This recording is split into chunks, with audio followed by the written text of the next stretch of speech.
I bumped into Shiza, a dear school friend of mine, after ages at the mall. The happy-go-lucky Shiza.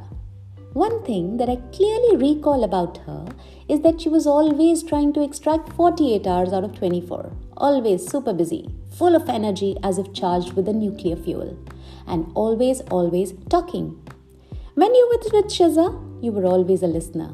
There really was no choice. Now, I've been out of school for 20 plus years now. So when I met her, there had to be plenty to catch up on. We stood next to the coffee shop round the corner, pretending to be intoxicated with a whiff of cocoa beans. Couldn't wait for a table because our dear Shiza was, as usual, struggling with time. So no caffeine this time. Our warm hug was followed by those typical woman-like opening lines of chit-chats. How have you been?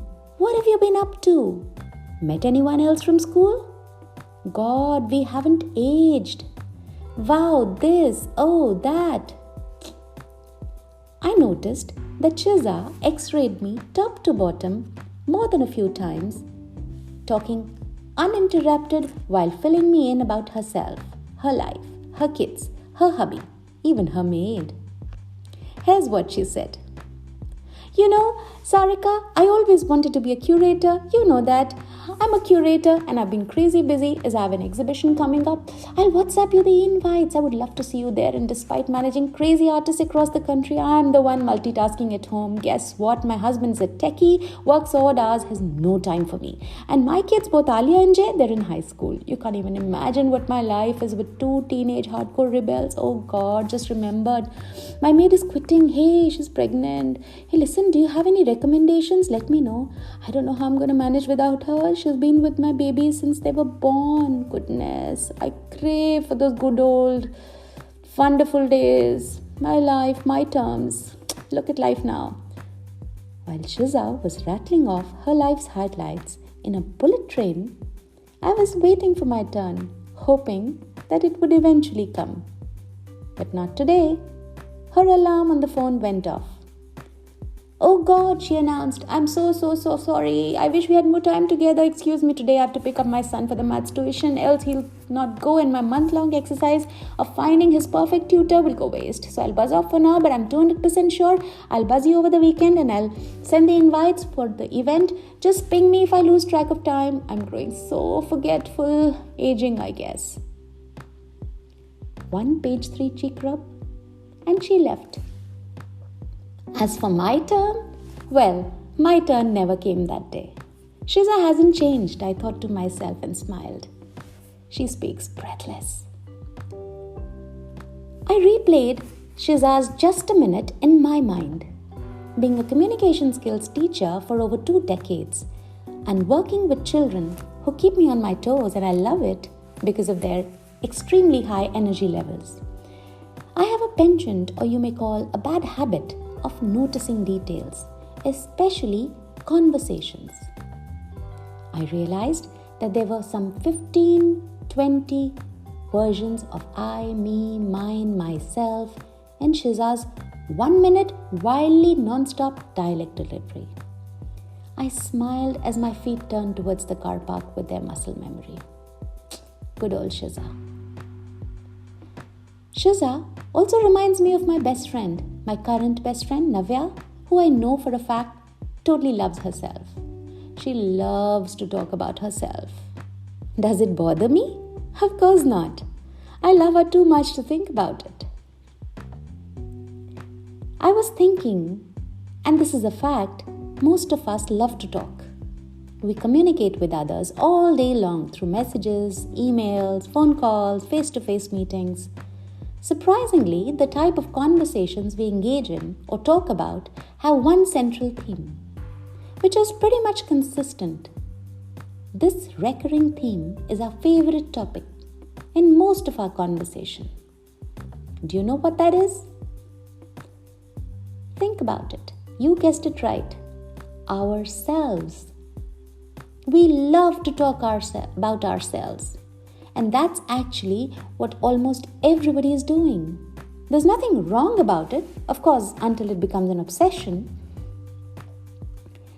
Many of us Write a diary. If you look at how you write or how you speak, you'll notice a lot of I is present in your conversation or stories. Look at social media. It is full of I. I went there, so you tag that place. I met so and so, so you tag that person. I ate this dish, so you tag the restaurant. And the list goes on. Talking about I feels so good. Did you know that on an average, we spend almost 40% of our conversations talking about ourselves? Some, like Shiza and Navya, do 90%, but then that's another story. It's not our fault. Our brain chemistry forces us to do it. We humans get a biochemical buzz from self-disclosure. Talking about ourselves is, in the true sense of the word, gratifying with a big G.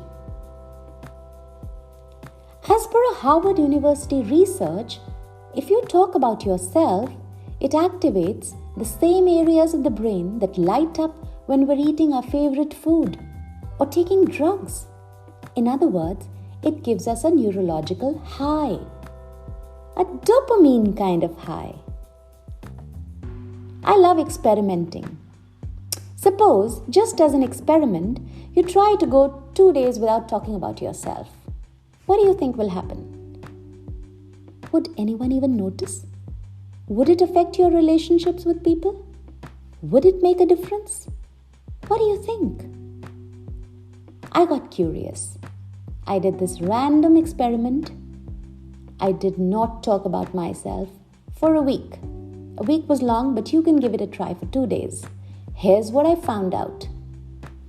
My family felt I'm genuinely interested in them. Truly speaking, I actually began to hear what they had to say. I started noticing things I hadn't noticed before. I felt more connected. And people around me, well, they loved it. Many times they would ask me questions, but I ensured I diverted the attention back to them and not me. They felt that now I was giving them center stage. And who doesn't like to be the focus of your attention? I could form bonds, true bonds, with friends, colleagues, customers, even strangers. All my relationships went one level up by just removing the I. I realized that not talking about yourself is a weird superpower. You can't see it. People don't know what you're doing, but you're magical, truly magical, empowered. Most people now, when I was removing the I, wanted me around, wanted to know about me. I became more valued. I was in demand. By making others the focus of conversation, I became better at one more thing. And this was asking questions. I was growing better at that. I would say, what did your children think? How did you manage that? Would you do it again? Tell me more about it. Where did you learn this? How did you manage that? I could eventually progress my conversations very well, very smoothly when I removed myself from the agenda. It was therapeutic, felt good, a new kind of dopamine, like I said, and actually a better one. Many times when we are going through a difficult patch, we go to psychiatrists, psychologists, counselors, agony aunts, or even friends. Have you noticed what they do? Do they give you a pill? Not initially. They listen to you. They hear you. They give you the focus, and you love it.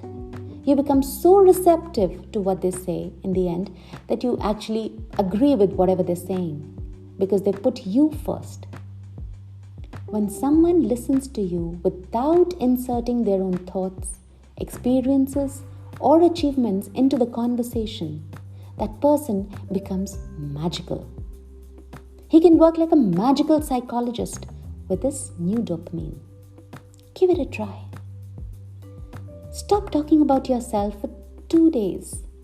Shift your focus on others. Listen to them. You'll be shocked at the outcome. Believe you me, you'll connect with more people and become more likable. So the next time you're stuck at a party with a bore who can't stop talking about his unfinished painting lying in the attic, remember, it's his brain chemistry. If you let the other person talk a lot about himself, he'll think you fascinating. So get fascinating. Remove the I. Give it a try.